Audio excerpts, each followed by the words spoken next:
చదువుతున్నటువంటి వాక్య భాగంలో రెండు భాగాలు ఉంచారు. మొదటి కొరింథీయులకు రాసిన పత్రికలో పౌలు గారు 15 అధ్యాయంలో తన గురించి చెప్పినటువంటి సాక్ష్యం, 10వ అధ్యాయంలో ఆయన సంఘాన్ని హెచ్చరిస్తున్నటువంటి విధి విధానాలను మనం అక్కడ చూసుకున్నాం. ఆ 15వ అధ్యాయంలో ఆయన యొక్క వ్యక్తిగత సాక్ష్యాన్ని చెప్పుకుంటూ ఆయన ప్రకటించినటువంటి సువార్త కాకుండా మరి ఏ సువార్త అయినా మీ మధ్యకు వచ్చిన ఎడల దాన్ని మీరు ఏం చేయమన్నాడంటే పక్కకి నెట్టివేయండి. అనగా మన విశ్వాసాన్ని కూడా చెరుపు అనేకమైన సువార్తలు ఈ మధ్య మన మధ్యలోకి బయలుదేరుతుంది. కాబట్టి 15వ అధ్యాయంలో ఆయన ఏవైతే స్టేట్మెంట్స్ ఇచ్చారో అవి మన యొక్క వ్యక్తిగత జీవితాల్లో మనం చాలా జాగ్రత్తగా గమనించుకోవలసిన వారుగా ఉన్నామని నేను సమయంలో మీకు ఈ యొక్క సభాపూర్వకంగా నేను మీకు ఈ పుల్పిట్ మీద నుంచి మీకు తెలియజేస్తున్నాను. ఈరోజు 4 విషయాలు మీ ముందుంచి నేను త్వరగానే ముగిస్తాను. ప్రభు వాళ్ళ ఆరాధన కూడా పడుతుంది. మొదటి కొరింథీయులు ఆ 10వ అధ్యాయంలోకి వెళ్ళినప్పుడు ఆయన చెప్పు వాటన్నిటి నుండి కూడా మీరు తప్పించుకుని ఏ సువార్తలైతే నేను మీ ముందు ప్రకటించాలో వాటిని మీరు మనసు ఉంచుకోండి అని చెబుతూ 10వ అధ్యాయంలో సంఘానికి ఆయన ఇచ్చినటువంటి ఆ హితవును మనం ఒకసారి జ్ఞాపకం చేసుకున్నప్పుడు, సహోదరులారా, ఈ సంగతి మీకు తెలియకుండా నాకు ఇష్టం లేదు అనగా మన పితరులందరూ మేఘము కింద ఉండేది, వారందరూ సముద్రములో నడిచిపోయింది. అందరూ మోషేని బట్టి మేఘములోను సముద్రములోను బాప్తిస్మం పొందిరి. అందరూ ఆత్మ సంబంధమైన ఒకే ఆహారాన్ని పూజించింది. అందరూ ఆత్మ సంబంధమైన ఒకే పానీయము పానం చేసింది. ఏలైనగా తమను వెంబడించిన ఆత్మ సంబంధమైన బండలోనిది త్రాగిరి, ఆ బండ క్రీస్తే. దేవునికి స్తోత్రం కలుగును గాక. నా ప్రియ దేవుని బిడ్డలారా, ఈరోజు ఒకే బండలో మనమందరము కూడా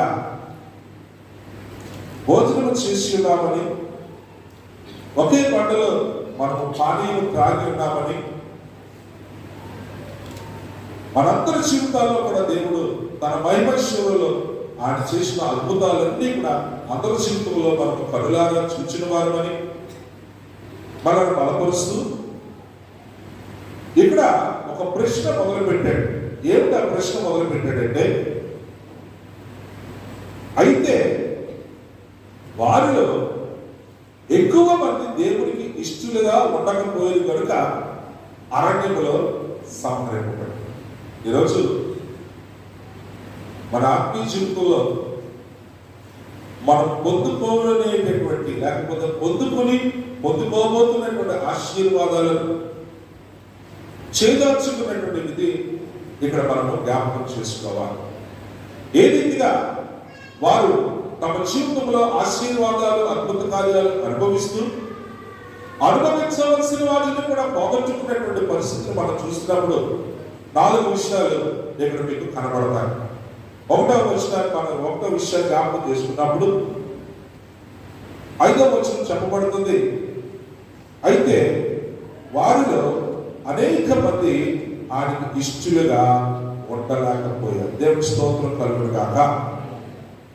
జాగ్రత్తగా మీరు గమనించినట్లయితే ద్వితీయోపదేశ కాండంలోనికి ఈ యొక్క పరిస్థితిని మనం జ్ఞాపకం చేసుకుంటే 1వ అధ్యాయంలో ఆ 34, 35 వచనాలు మీరు ఒక్కసారి తెరిచి చూడాలని నేను ప్రభు పెట్టుకుంటున్నాను. 34, 35 వచనాలు అంటాడు, కాగా యెహోవా మీరు చెప్పిన మాటలు విని బహుగా కోపపడి నేను మీ పితరులకు ఇచ్చునని ప్రమాణం చేసిన ఈ మంచి దేశంలో ఈ చెడ్డతరము వారిలో యెఫున్నె కుమారుడైన కాలేబు తప్ప మరి ఎవడను చూడడు. అతను పూర్ణ మనసుతో యెహోవాను అనుసరించను కనుక అతను దాన్ని చూచును. అతను అడుగుపెట్టిన దేశంలో నేను అతని సంతానములకు ఇచ్చేదని ప్రమాణం చేసేదను.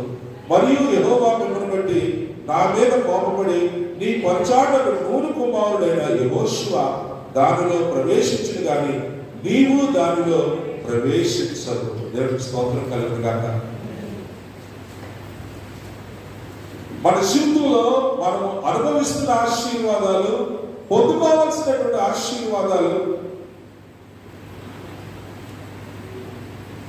జరిగినట్టే జరిగి ఆగిపోయినటువంటి పరిస్థితులు, ఎంతవరకు బాగున్నాము, సడన్ గా పరిస్థితులు మారిపోయి ఎందుకు ఇలాగా అని మనము ఆలోచన చేసుకున్నప్పుడు ఈరోజు ఆ 10వ అధ్యాయంలో చెప్పబడినటువంటి మాట ఏంటంటే, వారు ఆశించిన ప్రకారం చెడ్డవాటిని ఆశించకుండానట్లు ఈ సంగతులు మీకు దృష్టాంతములుగా ఉన్నవి. దేవుడు వారిని ఆశీర్వదిస్తున్నాడు, వారికి కలిగినటువంటి సమస్తాన్ని ఇస్తున్నాడు. కానీ వారు ఏమి ఆశించాలో వాటి మీద దృష్టించకుండా ఏవైతే హానికరమైనవో, ఏవైతే శాపకరమైనవో, ఏవైతే చీకటి సంబంధమైనవో వాటి మీద దృష్టి ఇచ్చినప్పుడు అక్కడ ఏం జరిగిందని మనం చూసినట్లయితే, వారు ఆశించిన ప్రకారము మనము చెడ్డ వాటిని ఆశించకుంటున్నాడు. అక్కడ ఏమైంది? మంచీవుల మీద ఉండాల్సినటువంటి పరిస్థితి నీ ఆలోచనలను వెడి తిప్పుకున్నావండి. చెడ్డవాటి మీద తిప్పుకోవడం వల్ల మొట్టమొదటి జరిగినటువంటి పరిస్థితి ఏంటంటే, అనేక మంది ఆయనకి ఇష్టలుగా ఉండాలి.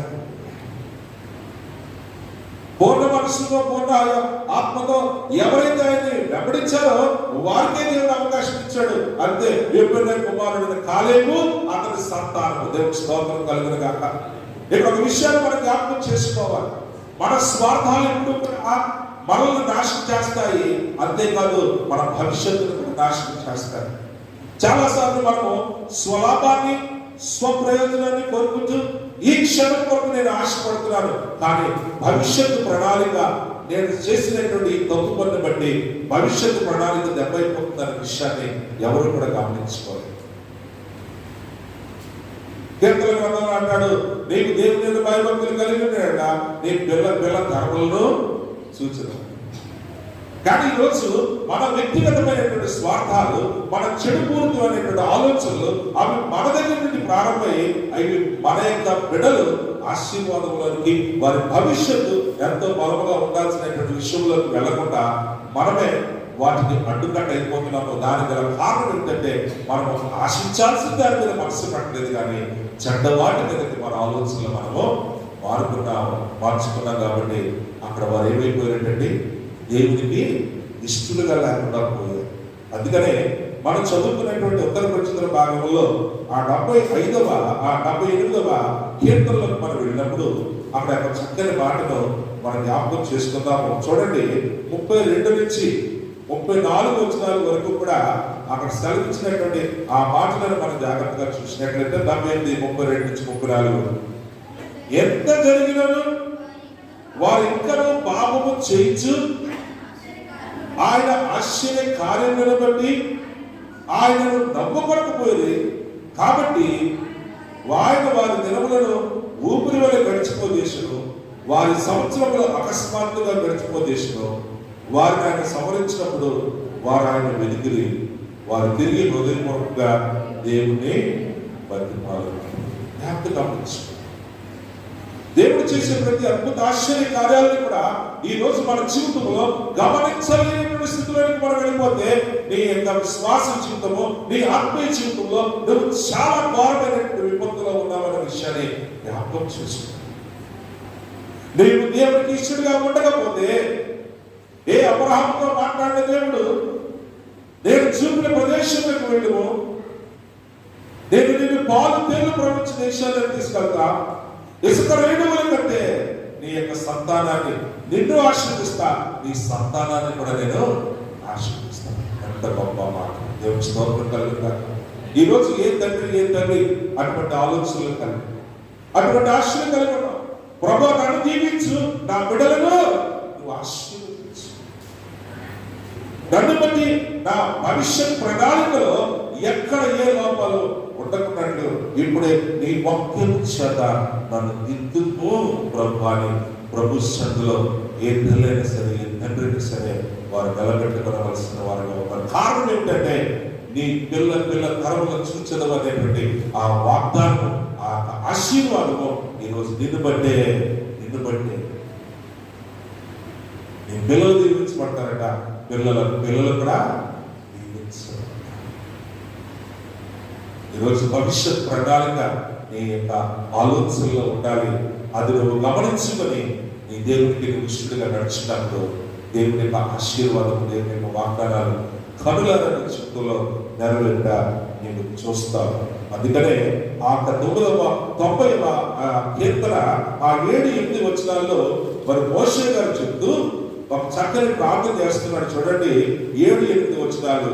నీ పాపం వల్ల మేము క్షీణించుచున్నాము, నీ ఉగ్రతను బట్టి దిగులు పడుచున్నాము, మా దోషములను నీవు నీ ఎదుట ఉంచుకొని ఉన్నావు, నీ ముఖకాంతిలో మా రహస్య పాపములు కనబడుతున్నవి. దేవుని స్తోత్రం కలుగుతుందా?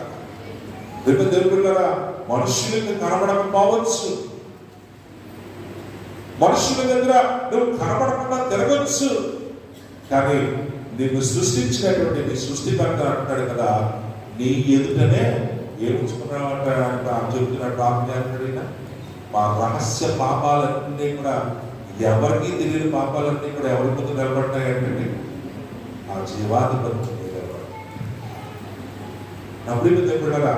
అనేక మంది దేవునికి ఇష్టలుగా ఉండకపోవటం వల్ల ఏమయ్యారంటే ఆ పెద్దక 10వ అధ్యాయంలో 5వ వచనం కదా, సంహరింపబడ్డారు.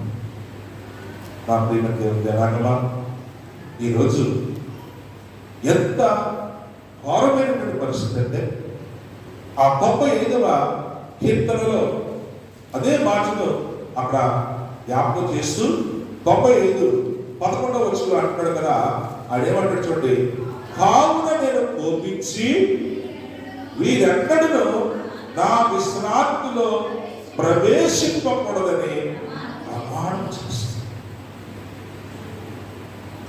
ఈ దేవుడు అయితే నిన్ను ఆశీర్వదించి నిన్ను పిలిచి ఆ ఉన్నత రాజ్యములకు నిన్ను నన్ను వారసులుగా చేసుకోవడానికి ఆశపడ్డాడు. నేను కనులారా చూస్తుండగా నీ కళ్ళ ముందు నేను నీ దేవుడు ఏమన్నానని నేను చేయబోయే ఆశ్చర్య కార్యాలు బట్టి నువ్వు నాకు కృతజ్ఞతాస్తుతులు చెల్లిస్తాను, నేను చేసి చూపిస్తాను అని నీతో నాతో కూడా భాష పలికిన దేవుడు ఈరోజు ఆశించవలసిన వాటి కనుక మనం మనసు పెట్టుకోకుండా చెడ్డ వాటి కనుక మన ఆలోచన పోవడం వల్ల ఎవరికైతే నువ్వు ఇష్టడుగా కనపడాలో వారికి ఇష్టడుగా కనపడకపోవటం వలన నిన్ను బట్టి ఆయనకి ఏం పుట్టిందండి? పాపం పుట్టింది. ప్రేమించినవాడే పాపం, అలాగే ప్రేమించేవాడికే పాపం పుట్టుకుందని పాపడేవాడు విలువ, ఆ పాపం విలువ. ప్రేమించేవాడికి పాపం, ఆ ప్రేమించేవాడు పాపడికి ఎలా ఉంటారు అంటే ఏ పాలుదేలు ప్రపంచ దేశంలో మిమ్మల్ని నడిపిస్తారని అని అన్నాడు కదా, నా విశ్రాంతిలోనికి మిమ్మల్ని నేను మీరందరికీ కూడా ప్రవేశింపకూడదని ఎవరితోనైతే ప్రమాణం చేశాడో వారితోనే ఆ ప్రమాణాన్ని కొట్టిపడేస్తాడు. ఈరోజు సున్నితమైనటువంటి అంశాలు మనకు కళ్ళకు కనపడకపోవచ్చు, లేదా మనం ఆలోచన చేయకుండా దాటిపోతున్నామేమో, కనబడుతున్నా సరే దాన్ని పట్టించుకోవట్లేదు.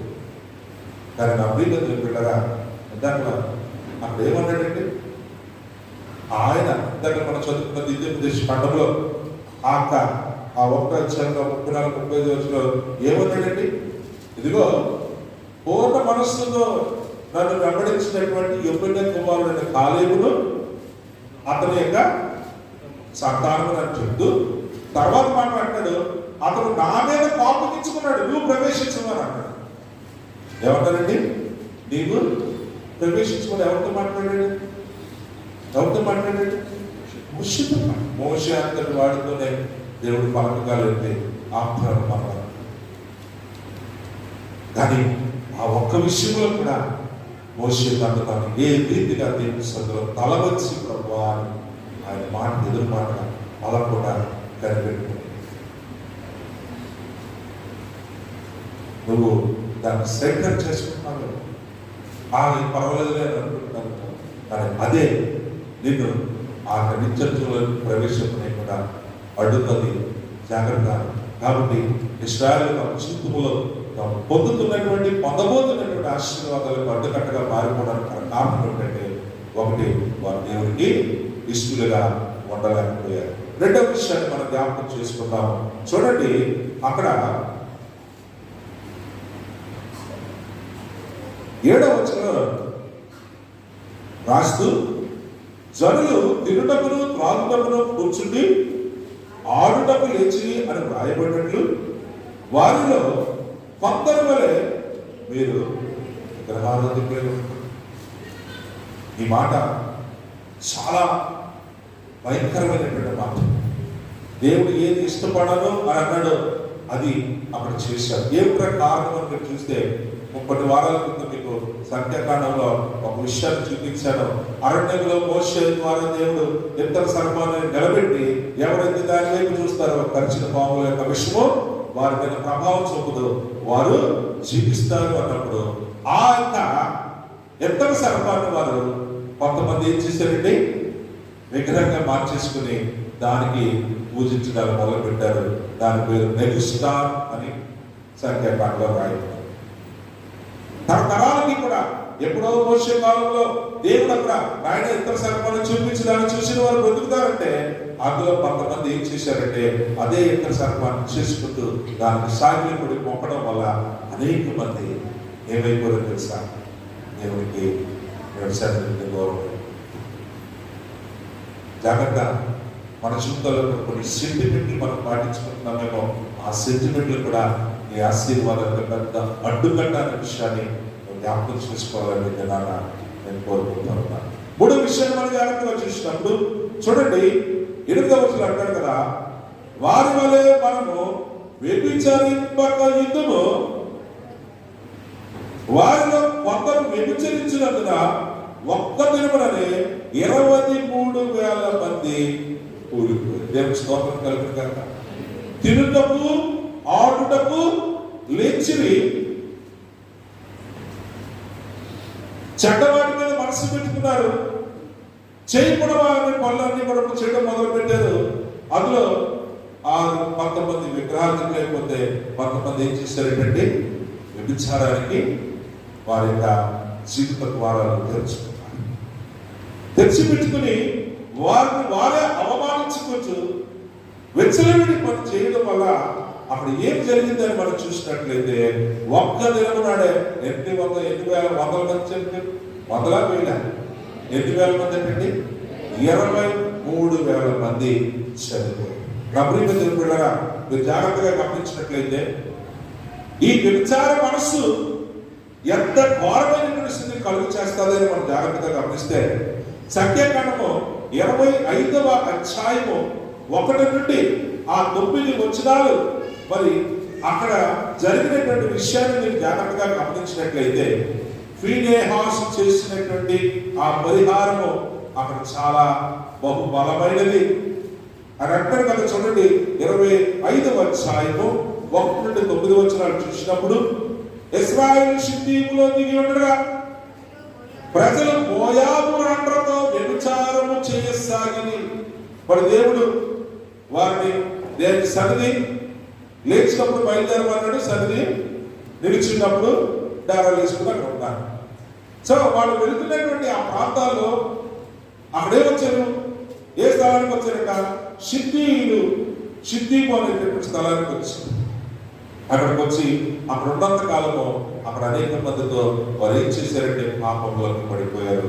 అలా చేయడం వల్ల ఏం చేశారంటే, తమ దేవతలకు బలులకు ప్రజలను పిలువగా వీరు భోజనం చేసి వారి దేవతలను చాలా మంది వెళ్ళిపోతున్నారు. మీరు చాలా మంది అభివృద్ధి ఆ ప్రాంతానికి వెళితే అంతా కూడా మీకు పాపమే. నాకు తెలిసి ప్రాక్టికల్గా తెలిసి చంపేసి వాళ్ళు ఏం జరుగుతుంది. కాబట్టి ఈ ఊరు మేము వచ్చిన సంవత్సరంలో, మొట్టమొదటి సంవత్సరంలో అప్పుడే ఎవరు వేసుకు వస్తున్నాను.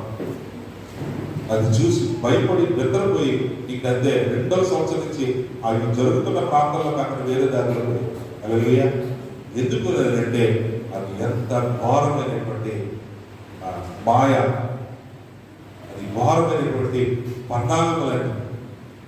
అది ఏం చేస్తుందంటే మనిషిని ఒక్కసారే బ్రతుకును మార్చివేసి, అనగా ఆలోచన స్థితిని మార్చివేసి తను ఎదగవలసిన వాడే, ఉన్నత స్థితికి వెళ్ళవలసిన వాడే ఉండగా ఆ ఆలోచన అనగా ఆ వ్యభిచార మనసు ఆ మనిషిని అధోపాతాళానికి పంపిస్తుంది.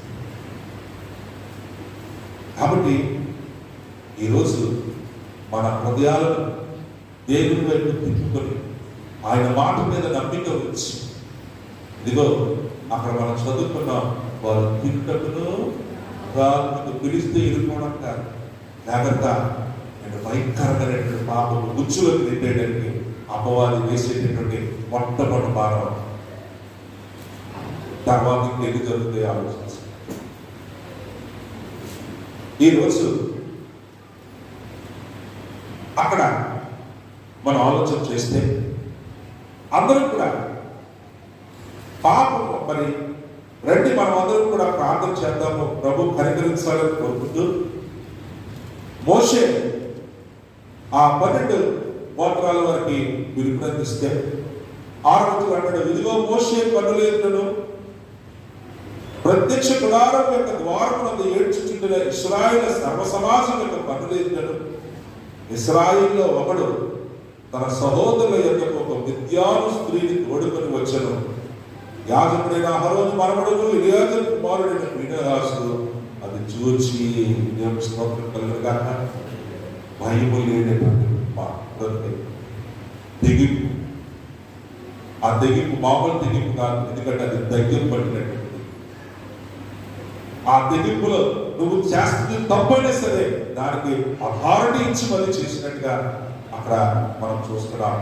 గోత్రములు సర్వ గోత్రాలకి ఇక్కడ పిలుపు ఇవ్వబడి ఉంటాడుగా, ఈ యవ్వనస్తుడైతే అన్నట్టుగా అక్కడ ఏం చేసాడంటే ఆ విద్యార్థి స్త్రీని ఒక పక్కన వాళ్ళందరూ కన్నీరు కాల్చి ఆ ప్రత్యక్ష గుడారం దగ్గర కన్నీరు కాల్చి కోలి పెడుతూ ఉంటే వారి కళ్ళ ముందే అక్కడ ఏం చేస్తున్నాడండి, చాలా పవర్.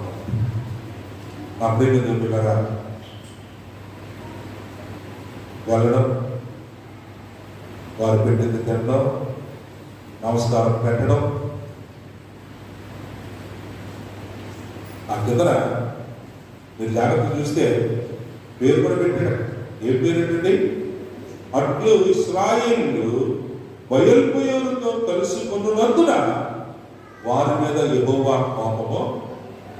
కాబట్టి ఈ 3వ విషయాలు మనం చాలా జాగ్రత్తగా గమనించుకోవాలి. అందుకనే ప్రకటన గ్రంథము 2వ అధ్యాయము 14వ వచనంలో యోహాను భక్తులు గారు సంఘాన్ని హెచ్చరిస్తూ బలపరుస్తూ ఒక చక్కని హితమును ఆయన పలికాడు. చూడండి, 2వ అధ్యాయము 14వ వచనాన్ని మనం జాగ్రత్తగా చదువుకుందాం. చదవండి. నీ మీద కొన్ని తప్పిదములను మోపవలసినది ఏమనగా, అబ్బా ఒక చదువుకోవాలి, నువ్వు చదువు అమ్మ, ఈసారి 2 గట్టిగా చదువు. Yes, okay.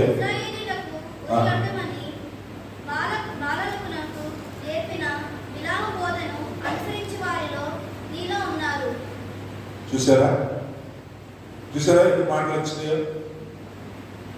పర్వాలేదు లేదా, దేవుడు ఏం మాటలేదు. కాబట్టి ఇలాంటి మాటలకు మనం చెవిని పెట్టి చేయకూడనటువంటి పనులకు మనం వెళ్ళడం వల్ల ఏ ఆశీర్వాదాలు అనుభవిస్తున్నామో, ఏ ఆశీర్వాదాలు మనం అనుభవించవలసిన వారుగా ఉన్నామో అవన్నీ కూడా ఏమైపోతున్నాయండి, మన చేతులారా మనమే కాలదనుకున్న అలా చేయడం వల్ల యెహోవా కోపము వారి మీద రగులుకొనునని చెప్తూ కొరింథీయులకు రాసిన 1వ పత్రిక 6వ అధ్యాయము 9వ వచనములో అటువంటి వారి విషయంలో పౌలు గారు ఏమంటున్నారు ఒకసారి మనం చూసినట్లయితే, అలా చేసేవారి విషయంలో పౌలు గారు ఏమంటారు చూడండి. అన్యాయస్తులు దేవుని రాజ్యములకు వారసులు కానేరని మీకు తెలియదా? మోసపోకుడి, జారులైనను అయినను వ్యభిచారులైనను ఆడంగితనము గలవారైనను పురుష సంయోగులైనను దొంగలైనను, లోకులైనను, త్రాగుబోతులైనను, దోషకులైనను, దోచుకుని వారైనను దేవుని రాజ్యములకు వారసులు. ఏ రాజ్యముల నుండి నీవు నేను ప్రవేశించాలో ఇవన్నీ కూడా ఏం చేస్తున్నాయండి? మనల్ని వెళ్ళనీయకుండా అడ్డేస్తాయని సంగతి ఇంకా మనం జ్ఞాపకం చేసుకోవాలి. కాబట్టి మొట్టమొదటిగా వారు ఏం చేశారంటే ఆయన ఇష్టలుగా ఉండగా చెడ్డవాడికి వెళ్ళిపోయారు. రెండోది విగ్రహాలకు వెళ్ళిపోయారు. మూడోది తిరుగుకు తాగుకు లేచి చేయకూడనటువంటి భయంకరమైనటువంటి పాపంలోకి, విచారంలోకి వాళ్ళు వెళ్ళిపోయారనేటువంటి విషయాన్ని ఇక్కడ మీరు జ్ఞాపకం చేసుకోవాలని కోరుతున్నాను. 4 విషయాన్ని మనం జ్ఞాపకం చేసుకున్నాము. కొరింథీయులకు రాసిన 10వ అధ్యాయము 9వ వచనాన్ని ఒకసారి చదువుకుంటున్నాం. అమ్మ విజయ చదువు. 9వ వచనం.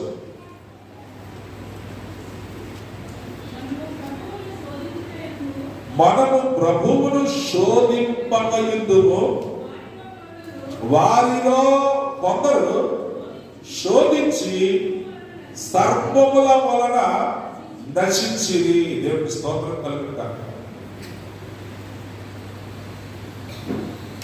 శోధించి శోధన 2 అర్థాలు ఉన్నాయి. శోధన అనుకోవాలంటే అనుకోకుండా ఇరుక్కుపోయిన పరిస్థితి. శోధించుట అంటే ఎదుటివాడిని ఇబ్బంది పెట్టడం అని. ఏం పెట్టడం అంటే ఇబ్బంది పెట్టడం. వీళ్ళు ఎవరిని ఇబ్బంది పెట్టారు?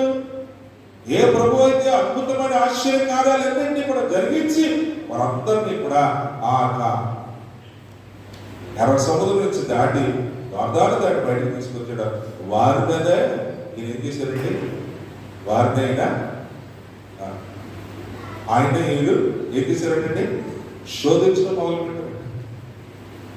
ఎలా చూడండి, ద్వితీయోపదేశకాండము 6వ అధ్యాయము 16వ వచనంలో, ద్వితీయోపదేశకాండము 6వ అధ్యాయము 16వ వచనంలో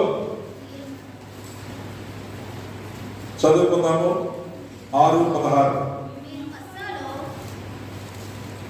మీరు మస్సాలో మీ దేవుడైన యెహోవాను శోధించినట్లు ఆయనను శోధింపకూడదు. చాలు. మస్సాలో వారు ప్రభువుని శోధించారు. ఎలాంటి పరిస్థితి అంటే నిర్గమకాండము 23వ అధ్యాయము 20-21 వచనాలు చదివినప్పుడు ఏ రీతిగా వారు ప్రభువుని శోధించారు అని మీరు జాగ్రత్తగా చూసినట్లయితే 23:20-21 ఇదిగో త్రోవలో నిన్ను కాపాడి నేను సిద్ధపరిచిన చోటుకు నిన్ను రప్పించడం ఒక దూతను నీకు ముందుగా పంపుచున్నాను. ఆయన సన్నిధిని జాగ్రత్తగా ఉండి ఆయన మాట వినవల్లో ఆయనకు కోపము రేపవద్దు. మీ అతిక్రమములను ఆయన పరిహరింపడు. నా నామము ఆయన జాగ్రత్తగా ఉంచు. చాలా విషయాలు 23 దాకా నిర్గమకాండాలు చెప్తుంటే ఆశ్చర్యపోతాం. మన దైనందిక జీవితాల్లో జరిగేటటువంటి పరిస్థితులన్నీ 23 నిర్గమకాండంలో కనబడతాయి. స్టార్టింగ్ నుండే వచ్చేసింది. లేని వార్తను పుట్టింపకూడదు, అన్యాయానికి సాక్ష్యంతో పలుకుటకై దుష్టుడితో నీవు కలిగి ఎన్నెన్ని విషయాలు. ఇవన్నీ మన దైనందిక జీవితాల్లో మన పనులాగా చూస్తూ ఉంటుంటాం. కాబట్టి నీవు దేవుడిని శోధించి ఆయనకి ఏం జాగ్రత్తగా నేను ఆయన పడుతున్నానండి, మీరు జాగ్రత్తగా ఉండి ఆయన మాట వినాలి. ఆయన మీరు ఏం చేయకూడదండి, శోధింపబడదు, కోపము రేపవద్దు. ఎందుకంటే మన అతిక్రమాలైనా కోపం రేపితే మాత్రం ఆయన మన అతిక్రమాలు పరిహరింపడంటే క్షమించడు. ఈరోజు మన జీవితాలు మనము ఈ వాక్యం ద్వారా సరి చేసుకున్నప్పుడు ఇందాక మీకు చూపించాను. ఆ 78వ కీర్తనలో ఆ 56వ వచనంలో అంటాడు కదా, అయినను వారు మహోన్నతులైనటువంటి దేవుణ్ణి శోధించారు. అయినను వారు మహోన్నతులైనటువంటి దేవుణ్ణి శోధించారండి. 56వ వచనంలో చెప్పబడతా ఉంది.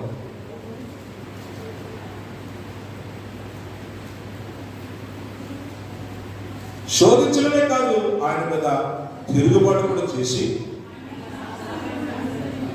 నువ్వు చెప్పేది మేము వినవయ్యా అని ఆయన మీదకే ఒక స్టేట్మెంట్ చేశారు. శోధించడం అంటే ఎలాంటి శోధన అంటే, ఆ ముందు పేజీలోకి వస్తే ఆయన చేసిన కార్యాలన్నీ కూడా కనులారా చూచి అనుభవించి ఆ 20 వచనంలోకి వచ్చినప్పటికి, ఆ 19-20 వచ్చినప్పటికి బద్దెలు అంటాడు, వారు తమ ఆశ కొలది ఆహారం అడుగుచు తమ హృదయములలో దేవుణ్ణి శోధించి ఈ అరణ్యంలో దేవుడు భోజనం సిద్ధపరచగలడా అనొచ్చు. వారు దేవునికి విరోధముగా మాట్లాడి ఆయన పంటను పట్టగా నీరు ఉబ్బికెను, నీళ్లు కాలువే పరుగు. ఆయన ఆహారం ఇయ్యగలడా, ఆయన తన ప్రజలకు మాంసం సిద్ధపరచగలడా అని వారు చెప్పుకుంటే యెహోవా ఈ మాట విని కోపగించగలరు. ఆయన సంతతిని దహించి పెట్టకు అగ్ని రాజేశారు. నా ప్రియమైన వారు అడిగినవన్నీ కూడా వారు పొందుకున్నారు. అందుకనే ఆ 29వ వచనం అంటారు కదా, వారు కడుపారా తిని తడిసి వారు ఆశించిన దానిని ఆయన అనుగ్రహించి. ఆయన అసాధ్యమైనది ఏమైనా ఉందా? ఆయన దగ్గర ఇది లేదు అనడానికి ఏమైనా ఆధారం ఉందా? అపోస్తలుడైన పౌలు గారు అంటారు, ఆయన యొక్క మహిమైశ్వర్యములో ఏంటంటే క్రీస్తు యొక్క మహిమైశ్వర్యములో మీ ప్రతి అవసరము తెలుసుకోండి. దేవుని స్తోత్రం కలుగుతారు. ఆయన మహిమైశ్వర్యములో మన ప్రతి అవసరము తీర్చబడ్డం. ఇది లేదు అనడానికి అసలు డౌటే లేదు. కానీ ఈరోజు లేనిపోని ఆలోచనలతో మనం సృష్టికర్తనే శోధించుట నేర్చుకుంటున్నాము. తద్వారా దేవుని యొక్క కోపము మన మీద రగులుకుంటుందనేటువంటి విషయాన్ని మనం జ్ఞాపకం చేసుకోవాలి. 5వ విషయాన్ని మనం జ్ఞాపకం చేసుకుని ముగించుకుంటాం. చూడండి అప్పుడు ఏమంటున్నాడు, కొరింథీయులకు రాసిన పత్రిక 10వ అధ్యాయంలో ఆ కపటముగా చూడండి 10వ వచనం చూద్దాం. 10 మీరు సనుగకుడి వారిలో కొందరు సడిగి సంహారకుడి చేత నశించి. సడుగుట మొదల మాట, మరి కందుల మాట. జాగ్రత్త, రహస్యమందు నేను చూచుచున్నటువంటి తండ్రి నీ పక్కనే ఉన్నాడు. ఈ సడుగుడు ఎంత ప్రమాదకరమైందంటే ఎవరి జీవితాల్లో కూడా మనశ్శాంతి ఉండదు. కాబట్టి సడుగుడు కూడా ఎంత ప్రమాదకరమైందో. అందుకనే సడిగిన వాళ్ళందరూ ఏమైపోయినట్టండి, సంహారముని చేత చంపబడ్డాడు. 2 సార్లు ఈ మాట రాస్తా ఉన్నాడు. ఏమని రాస్తా ఉన్నాడు అంటే 6వ వచనం అంటాడు, ఈ సంగతులు మనకు దుష్టాంతములుగా ఉన్నవని. 11వ వచనం అంటాడు, ఈ సంగతులు దృష్టాంతములుగా వారికి సంభవించి వారికి జరిగాయి. ఏంటంటే ఇశ్రాయేలు ప్రజల్లో ఇవి జరిగాయి. అయితే ఇక్కడ ఏమంటున్నాడు చూడండి, యుగాంతమందున్న మనకు బుద్ధి కలుగుటకై వ్రాయబడెను. దేవునికి స్తోత్రం కలుగుట. ఈరోజు ఇది మనకు పొరపాటు. చాలా సార్లు బైబిల్ని తప్పుత్రోవ చూపించడానికి అందులో ఉన్నటువంటి విషయాల్ని తప్పు పెట్టి చూపించి అవమానించాలని పదే పరిగెత్తుకున్న వాళ్ళకి ఒక విషయం జ్ఞాపకం చేయాలా. ఇవి మనకు ఏం కలిగి చేయడానికి, బుద్ధి కలిగి చేయడానికి రాయబడినటువంటి విషయం. క్రైస్తవుడైనందుకు శ్రమపడ్డా ఆ శ్రమలో సంతోషించమని పేతురు భక్తులు గారు మనందరితో కూడా మాట్లాడుతూ ఉన్నారు. ఇవన్నీ కూడా మనం పోగొట్టుకోవడానికి ఉన్నటువంటి ఒక కారణం ఏంటి అని మనం జాగ్రత్తగా చూస్తే, ఎఫెసీ సంఘంలో ఈ మాట జ్ఞాపకం చేసుకుందాం. ఎఫ్ఎస్సి సంఘము ప్రకటన గ్రంథంలోకి వెళ్ళినప్పుడు ఎఫ్ఎస్సి సంఘముతో ఆయన మాట్లాడుతున్నటువంటి ఆ మాట మనం చూస్తే ఎఫెస్సు అని అనగా ఏమంటుంది? కోరదగినది. ఎఫెస్సు అంటే ఏంటంటే కోరదగినది. ఈ రోజు మనము కోరదగినది కోరుకోకుండా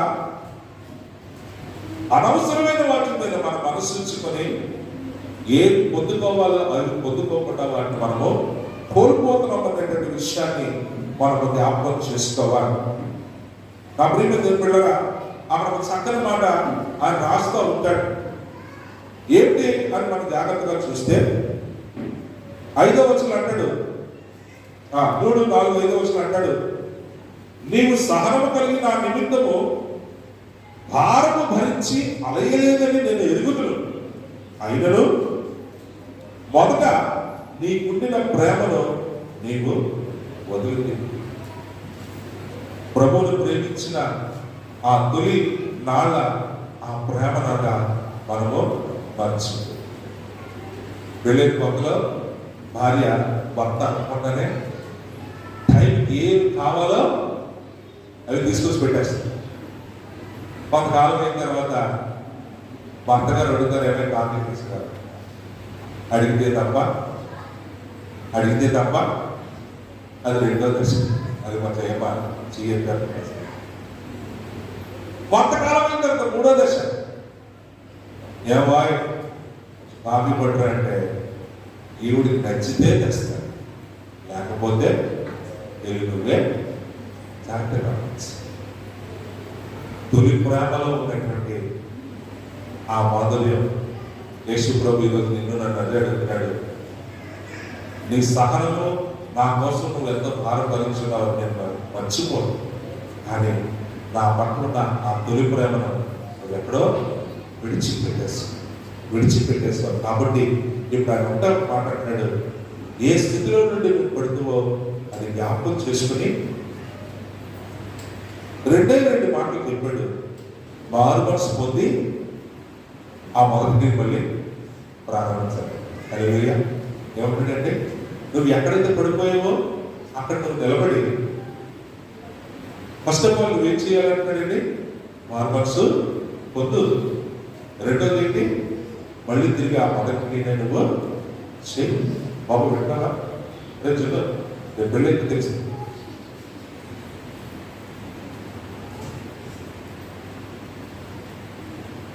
ఈ తొలి ప్రేమ నిన్ను దేవుడిని శోధించుకునేవదు, నిన్ను దేవుడిని విసిగించనివ్వదు, నిన్ను దేవుని సదరించి దూరంగా పోనివ్వదు.